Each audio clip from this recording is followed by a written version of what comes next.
दोस्तों अब GSTR 2B को मंथली उपलब्ध नहीं करवाया जाएगा। यदि टैक्स पेयर क्वार्टरली जीएसटी की रिटर्न फाइल करता है तो इससे टैक्स पेयर में बहुत बड़ा कन्फ्यूज़न पैदा हो गया है कि उन्हें जीएसटी की पेमेंट कैसे करनी है। और इसके साथ ही एक बहुत बड़ा क्वेश्चन भी खड़ा हो गया है कि क्या जीएसटी पोर्टल बिना जीएसटी के रूल को बदले हुए इस प्रकार की एडवाइजरी जारी कर सकता है, या क्या जीएसटी पोर्टल पे कोई चेंज कर सकता है कि जीएसटी 2B उपलब्ध नहीं कराया जाएगा क्वार्टरली टैक्स पेयर को। इसके बारे में इस वीडियो में डिस्कशन करेंगे। CA Satbir Singh YouTube channel पे आपका स्वागत है। प्रेस के रेगुलर अपडेट के लिए हमारे यूट्यूब चैनल को सब्सक्राइब कर लें और आप हमें टेलीग्राम चैनल और WhatsApp channel CA Satbir Singh tax पे भी सब्सक्राइब कर लें। लिंक वीडियो के डिस्क्रिप्शन में भी दिया गया है, कमेंट में पिन किया गया है।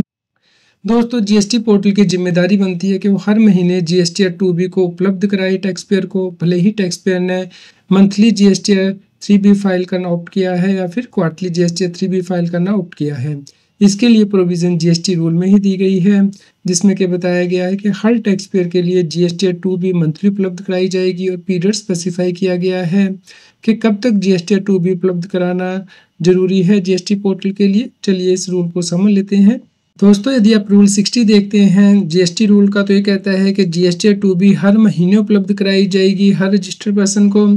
तो यदि व्यक्ति monthly GSTR 3B return file करता है तो उस केस में तो मंथली जीएसटीआर 2B उपलब्ध करानी ही है। लेकिन यदि व्यक्ति क्वार्टरली जीएसटीआर 3B फाइल करता है तो उस केस में भी उसे मंथली जीएसटीआर 2B ही उपलब्ध कराई जाएगी।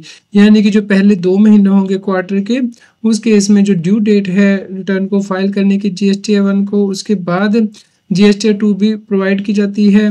इसी प्रकार थर्ड मंथ के लिए प्रोवाइड की जाती है।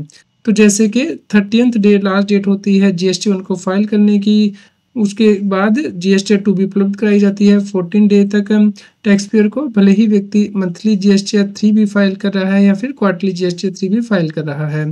तो इसके लिए रूल में ही मेंशन किया गया है और इस केस में जीएसटी के रूल अभी बदले नहीं गए हैं। तो इस प्रकार जीएसटी पोर्टल ये नहीं कर सकता है कि क्वार्टरली जो व्यक्ति जीएसटीआर 3B फाइल करता है उसे जीएसटीआर 2B उपलब्ध ना कराए, क्योंकि बहुत इंपॉर्टेंट डॉक्यूमेंट है। रूल 36 जीएसटी में यह कहता है कि यदि कोई व्यक्ति इनपुट टैक्स क्रेडिट क्लेम करना चाहता है तो वो उस अमाउंट से ज़्यादा इनपुट टैक्स क्रेडिट क्लेम नहीं कर सकता जो कि उसके जीएसटीआर 2B में आ रहा है। तो यहाँ पे क्वार्टरली टैक्स पेयर के लिए कन्फ्यूज़न पैदा हो गई है कि अब उन्हें जीएसटी कैसे पे करना है मंथ 1 और मंथ 2 के लिए, क्योंकि जीएसटीआर 2B ही उपलब्ध नहीं कराया जा रहा है क्वार्टरली टैक्स पेयर को। तो इस प्रकार वो कैसे असेस कर पाएंगे कि उनकी सेल्फ असेसमेंट टैक्स के अंतर्गत कितनी लायबिलिटी होगी। यहाँ पे क्वार्टरली टैक्स पेयर के लिए 2 ऑप्शन होती हैं जीएसटी को पे करने के लिए। या तो वो सेल्फ असेसमेंट टैक्स के बेस पे टैक्स पे कर सकते हैं, यानी कि अपने आउटपुट टैक्स में से इनपुट टैक्स क्रेडिट लेस करके नेट टैक्स डिटरमिन कर सकते हैं। तो यहाँ पे इनपुट टैक्स क्रेडिट को लेस करने के लिए जीएसटीआर 2B से ज़्यादा आप इनपुट टैक्स क्रेडिट लेस नहीं कर सकते हैं आउटपुट टैक्स से। हमने अपनी पिछली वीडियो में भी डिस्कस किया था कि क्वार्टरली टैक्स पे के लिए 2 ऑप्शन होती हैं जीएसटी को पे करने के लिए हर महीने में, यानी कि मंथ 1 मंथ 2 में। या तो सेल्फ असेसमेंट टैक्स के बेस पे टैक्स पे कर सकता है, यानी कि आउटपुट टैक्स से इनपुट टैक्स क्रेडिट लेस करके जो नेट टैक्स है वो पे कर सकता है, या फिर जो उसने प्रीवियस क्वार्टर पेमेंट की है उसका 35% मंथ 1 और मंथ 2 में पे कर सकता है। तो भी यहाँ पे कन्फ्यूजन हो गई है कि जब जीएसटीआर 2B ही नहीं उपलब्ध कराया जाएगा टैक्स पेयर को तो उस केस में अब वो ये सेल्फ असेसमेंट टैक्स की कैलकुलेशन कैसे करेगा, क्योंकि यदि जीएसटीआर 2B से ज़्यादा का वो आईटीसी क्लेम कर लेगा तो उस केस में भी प्रॉब्लम आएगी। उसे जीएसटी डिपार्टमेंट से नोटिस आ सकता है कि उसने excess input tax credit claim किया है मंथ 1 और मंथ 2 में अपनी जीएसटी लायबिलिटी को पे करने के लिए।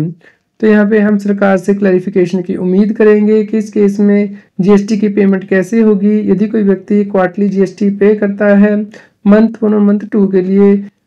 दोस्तों क्या आपको लगता है कि जीएसटी पोर्टल ने जो ये चेंजेस किए हैं क्या वो एज पर एक्ट हैं, रूल हैं? तो आप हमें कमेंट करके ज़रूर बताएं।